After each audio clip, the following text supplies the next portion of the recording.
अस्सलाम वालेकुम। आप news and views with Shahid Hussain देख रहे हैं। आज ये दूसरी वीडियो है मेरी। इस वीडियो में इंतहाई अहम तरीन मालूमात है जो कि आपके सामने रखनी है। एक तो ये है कि अपोजिशन लीडर कौमी असम्बली में जो शहबाज शरीफ साहब हैं, उन्होंने दोबारा टिकट बुक करा ली है मुल्क से बाहर जाने के लिए।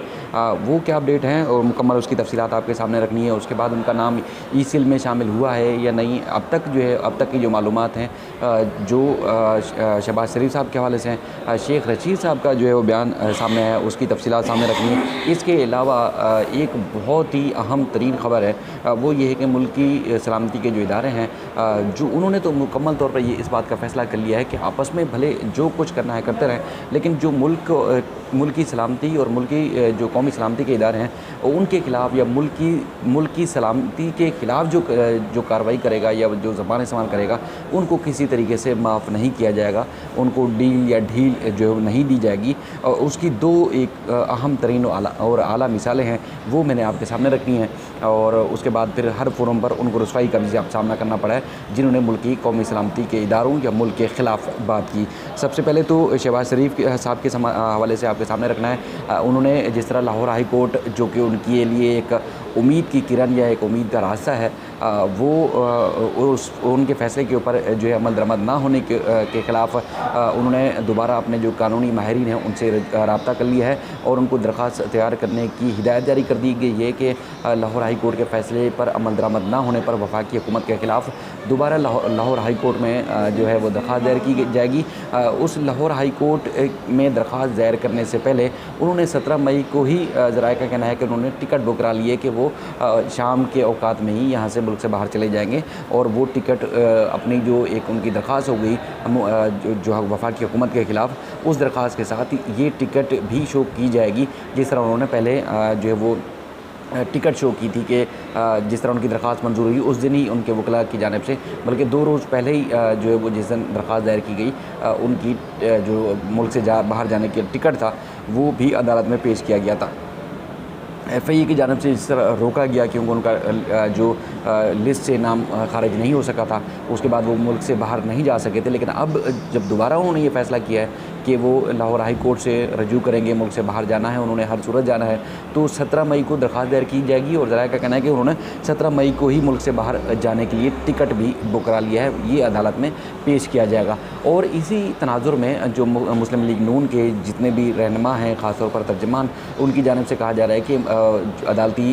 हुक्म की खिलाफ वर्जी पर ख़ास तौर पर वज़ीर आज़म ने जो है वो तौहीन अदालत की है और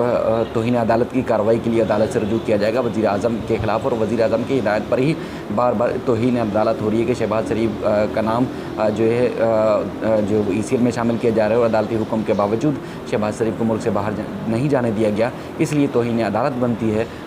ये तो वैसे हैरान कुन बात भी है क्योंकि अक्सर हम खबरों में भी लिखते रहे हैं और अक्सर ये बात सामने भी आती है कि कहते हैं कि झूठ इस हद तक बोलो, इस ढिठाई से बोलो कि वो सच लगने लगे, कि जिन्होंने जिस तरह कहते हैं कि पूरी उम्र तौहीन अदालत और मुख्तलिफ़ इदारों के ख़िलाफ़ बात करते हुए आ रही हो, तो फिर वो कहते हैं कि तौहीन अदालत हो रही है, तो ये एक मजाक आप समझ सकते हैं या एक ख़बरों की हेडलाइन ही इसको लिया जा सकता है। लेकिन बुनियादी तौर पर तौहीन अदालत करने वाले ही अगर कहें कि तौहीन अदालत हो रही है तो फिर शायद ये बात हज़म नहीं होती, क्योंकि जिस तरह नवाज़ शरीफ साहब यहाँ से झूठ बोल कर गए और जिस तरह जाली सर्टिफिकेट्स मेडिकल जो रिपोर्ट्स पेश की गई, उसके बाद फिर वो इलाज करने का वहाँ ऐलान करके गए, वहाँ दावा करके गए, उसके बाद फिर उनके जो ज़मानती हैं शहबाज शरीफ साहब, उन्होंने जो 50 रुपये के जो स्टाम्प पेपर के ऊपर उनकी ज़मानत दी, अब वो भी जिस तरह जालसाजी से अगर मुल्क से बाहर जाना चाहते हैं और उसके बाद फिर वो खुद हालांकि खुद गारंटर भी हैं, ज़मानती भी हैं नवाज़ शरीफ के शहबाज शरीफ साहब, तो ये इंतहाई हैरान कुन बात भी है। यानी कि जो अदालत ने पूछा नहीं है, क्योंकि अदालतों के बारे में भी जिस तरह लाहौर हाई कोर्ट के बारे में भी कहा जाता है कि वो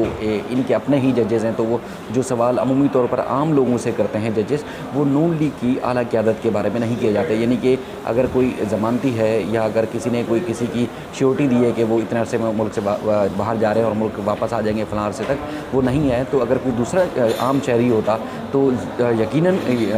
जो जस्टिस बाकर नजफ़ी साहब हैं वो ज़रूर सवाल करते हैं शहबाज शरीफ की जगह कोई और होता तो अगर जिसने इस तरह गारंटी दी होती, लेकिन चूँकि शहबाज शरीफ से साहब थे तो इसलिए उनको सिर्फ इस बुनियाद पर मुल्क से बाहर जाने की इजाज़त दी गई कि चूँकि वो पहले भी जाते रहे और वापस भी आते रहें, तो इसलिए उनको जो है वन टाइम यानी एक बार मुल्क से बाहर जाने की उन्होंने इजाज़त दी है। तो ये इंतहाई हैरान कौन है, लेकिन अगर कोई और होता तो शायद उसके लिए ये हालात और मामलात और बरक्स होते, क्योंकि तौहीन अदालत तो उन्होंने की है जो मुल्क से बाहर जाने का कह के गए और एक मुद्दत फ़िक्स की गई थी कि इतने अरसे बाद वो वापस आ जाएंगे, लेकिन वो फ़िलहाल शायद हालात का इंतज़ार करें कि तब्दील हों, लेकिन वो वापस नहीं है। उनका ये कहना है कि तौहीन अदालत जो है वफाकी हुकूमत कर रही है। इसके अलावा जो जिस तरह शहबाज शरीफ ने फ़ैसला किया है कि उन्होंने कानूनी माहिरीन के साथ जो है वो मुशावरत भी कर ली है कि लाहौर हाई कोर्ट में दरख्वास्त दायर की जाएगी, लेकिन लाहौर हाई कोर्ट का जो अपना फ़ैसला था उसके ख़िलाफ़ नैब ने भी जो है वो तैयारी कर रखी है और इस्लामाबाद सुप्रीम कोर्ट में जो है वो नैब की जानिब से भी दरख्वास्त दायर की जाएगी लाहौर हाई कोर्ट के फ़ैसले के ख़िलाफ़, जिन्होंने शहबाज शरीफ की ज़मानत मंजूर की थी। और शहबाज शरीफ के ख़िलाफ़ जो है अब जिस तरह की चीज़ सामने आ रही है उसमें चूँकि सब मान जाएंगे, सब उनको इजाज़त दे देंगे शहबाज शरीफ को मुल्क से बाहर जाने की, या उनको किसी न किसी तरीके से नून लीग को रिलीफ मिलता हुआ रिलीफ देने की कोशिश भी सामने आएगी, लेकिन जो अहम तरीन जो मोड़ है वो वज़ीर-ए-आज़म पाकिस्तान है, वो किसी सूरत भी नहीं राज़ी कि इनको किसी हद तक किसी तरह भी रिलीफ मिल सके या इनको NRO मिले। अगर तमाम इदारे भी इनको NRO दे दें, लेकिन NRO बुनियादी तौर पर वज़ीर-ए-आज़म देने के लिए तैयार नहीं है, इसलिए बार बार वो इस बात का जो है वो कहते भी रहते हैं, वो ऐलान भी करते रहते हैं कि किसी सूरत NRO नहीं देंगे। तो अब जिस तरह शहबाज शरीफ ने फ़ैसला किया है लाहौर हाई कोर्ट से रजू करने का, इसलिए इस तरह नैब लाहौर ने भी सुप्रीम कोर्ट में लाहौर हाई कोर्ट के फ़ैसले के ख़िलाफ़ अपील दायर करने के लिए जो है फ़ैसला कर लिया है, और जिस तरह आपने देखा था कि उनकी प्रेस रिलीज़ भी सामने आई थी। इसके अलावा जो अहम पॉइंट था जो मैं पहले आप वीडियो में बता चुका हूँ कि एक तो ये है कि शहबाज शरीफ का नाम ECL में डाला जाएगा बाकायदा तौर पर, चूँकि इससे पहले ECL में नाम नहीं था, और इनकी तमाम जो रेफरेंसेस में नामज़द जो मुलज़मान हैं, इनकी फ़ैमिली के लोग, उनके तमाम के नाम ECL में शामिल हैं, लेकिन शहबाज शरीफ का नाम शामिल नहीं था। उस तनाज़ुर में जो वज़ीर दाखिला हैं शेख रशीद अहमद, उन्होंने ख़ुद अब अपने वीडियो स्टेटमेंट में कहा है कि अब जो काबीना को समरी भेजी गई थी, समरी वापस जैसे ही आएगी तो पीर या मंगल को इस बात का फ़ैसला किया जाएगा कि इनका नाम ECL में शामिल करना है या नहीं करना। लेकिन हतमी तौर पर वफाकी हुकूमत और ख़ासतौर पर वज़ीर-ए-आज़म पाकिस्तान शहबाज शरीफ को मुल्क से बाहर जाने की हामी नहीं है, और वो समझते हैं, वो चाहते हैं कि अदालतों में सामना किया जाएगा मामला का, और लेकिन हर सूरत उनको बाहर शहबाज शरीफ को नहीं जाने दिया जाएगा। दूसरी बात जो अहम तरीन है वो ये है कि मुल्क की सलामती इदारों या मुल्क की सलामती के ख़िलाफ़ जो बात करने वाले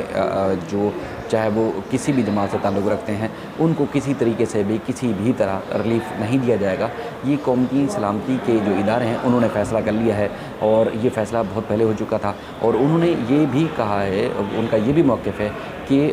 आपस में सियासी जमातें एक दूसरे को भले जो कुछ भी कहती रहें, जो करना है एक दूसरे के ख़िलाफ़ करें, लेकिन मुल्क के ख़िलाफ़ या कौमी सलामती के इदारों के ख़िलाफ़ किसी सूरत कोई बात बर्दाश्त नहीं की जाएगी। और देखा जिस तरह आपने, एक तो जैसे मियाँ जावेद लतीफ़ जो कि मुस्लिम लीग नून के रहनुमा हैं, उनके ख़िलाफ़ जिस तरह FIR हुई, उन्होंने भी जिस तरह मुल्क के ख़िलाफ़ घटिया ज़बान इस्तेमाल की थी, उनके ख़िलाफ़ FIR हुई, बल्कि उनकी ज़मानत भी अदालत से भी मुस्तरद हो चुकी है। ये एक उस बात की आला मिसाल है कि कौमी इदारों ने ये फ़ैसला किया है कि किसी तरीके से मुल्क की सलामती के ख़िलाफ़ जो बात करने वाले लोग हैं उनको रिलीफ नहीं दिया जाएगा, और ना ही उनको किसी तरीके से माफ़ किया जाएगा। दूसरे जो इससे पहले गिरफ़्तार हुए हैं, हमेशा आपने देखा कि जो PTM के थे, पख्तून तहफ़्फ़ुज़ मूवमेंट के अली वज़ीर, वो कराची में उनके ख़िलाफ़ जो मुकदमा दर्ज किया गया था, उसके बाद KP से गिरफ़्तार करके उनको सिंध पुलिस के हवाले किया गया था। कराची की इंसदाद दहशतगर्दी की अदालत ने अली वज़ीर की ज़मानत मुस्तरद की थी, बल्कि उनके जो जितने शरीक मुल्ज़मान थे उनकी भी ज़मानत जो है वो मुस्तरद की थी मात्रत ATC ने कराची की, और उसके बाद फिर उनके जो शरीक मुल्ज़मान थे उनकी भी दरख्वास्त ज़मानत मुस्तरद कर दी गई थी। यानी कि अब जो है वो किसी सूरत किसी को कहीं से भी रिलीफ नहीं मिलेगा, क्योंकि मुल्क और कौम की सलामती के ख़िलाफ़ जो बात करने वाले हैं, जो मुल्क और कौम की सलामती के ख़िलाफ़ जो लोगों को उकसाने वाले हैं, उनको रिलीफ नहीं देना। अब अली वज़ीर और उसके अलावा जो दीगर उनके साथी, उन्होंने हाई कोर्ट से भी रजू किया है। अली वज़ीर चूँकि जेल में हैं और उसके बाद फिर जावेद लतीफ़ भी जेल में है। और उसी के साथ साथ अगर देखा जाए तो एक तो ये है कि मुस्लिम लीग नून के जो रहनुमा हैं साबिक़ वज़ीर-ए-आज़म शाहिद खाकान अब्बासी, उन्होंने ख़ुद भी बल्कि इस बयान को जो कि जावेद लतीफ़ का बयान था पाकिस्तान के ख़िलाफ़, उसकी उन्होंने कहा था कि जावेद लतीफ़ को चाहिए कि वो माज़रत करें। वो कराची में ही मीडिया से बातचीत करते हुए उन्होंने ये इस बात का ऐलान किया था। लेकिन दूसरी जानिब एहसन इकबाल को अगर देखें तो एहसन इकबाल जावेद लतीफ़ के हर मामले की सपोर्ट करते हुए दिखाई देते हैं। और उन्होंने बल्कि जो ईद की छुट्टियों के दौरान जाकर इज़हार यकजहती भी किया है, इज़हार हमदर्दी भी किया है जाके जावेद लतीफ़ की फ़ैमिली के साथ। लेकिन यही बात हतमी है कि इदारों ने फ़ैसला कर लिया है कि कोई कुछ भी कर ले, लेकिन जो मुल्क और कौम के ख़िलाफ़ और उनकी सलामती के ख़िलाफ़ जो बात करेंगे, जो कौम को उकसाएँगे या किसी भी की तरीके से मुल्क की सलामती के ख़िलाफ़ होंगे, उनको किसी तरीके से ना तो माफ़ किया जाएगा और ना ही कहीं से उनको रिलीफ मिलेगा, बल्कि उनको कड़ी से कड़ी सज़ा और उनको सबक भी सिखाया जाएगा। ये इंतहाई अहम तरीन चीज़ें हैं जो मैंने आपके सामने रखी। उम्मीद करता हूँ ये वीडियो भी आपको पसंद आएगी। देखते रहिए news and views with Shahid Hussain.